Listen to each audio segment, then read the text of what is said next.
तो कैसे हैं आप लोग? उम्मीद करता हूँ कि आप लोग अच्छे होंगे। तो चलिए ना बेगर झाट जलाए हुए स्टार्ट करते हैं आज की यह वीडियो। अभी मजा आएगा ना।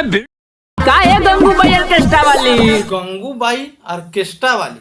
अच्छा ये ऑर्केस्ट्रा वाली बिया, तब तो ढेर लोग के ले होई हाथ में पैसा। ढेर लोग के बाबूनी हो धैले होई बु हाथ में। अरे वाह वाह वाह भैया जी वाह, तू तो मौज कर देला। ऐसे का कहला, फिर से एक बार कहवा। ढेर लोग के बाबूनी हो धैले होई बु हाथ।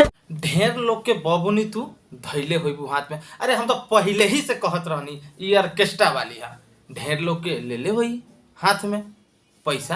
कहे से कि स्टेज पर कोनो ऑर्केस्ट्रा वाली नाचे ले तो नीचा से पब्लिक पैसे न देवे ले, वो वाला पैसा। ये बड़ी अच्छी बात कही। अरे कहीं का ओइले तो हिलाओ झाड़ के, ओइले तो हिला झाड़ के। अरे ए भैया जी, मैडम के लगे तो कुछ बटले नहीं खे, तू का हिलाई?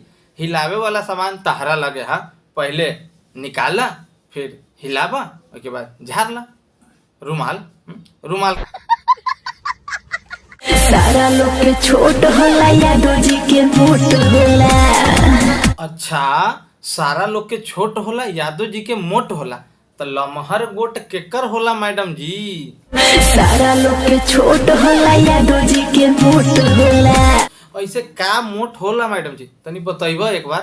अरे नोटवा के गड्डी।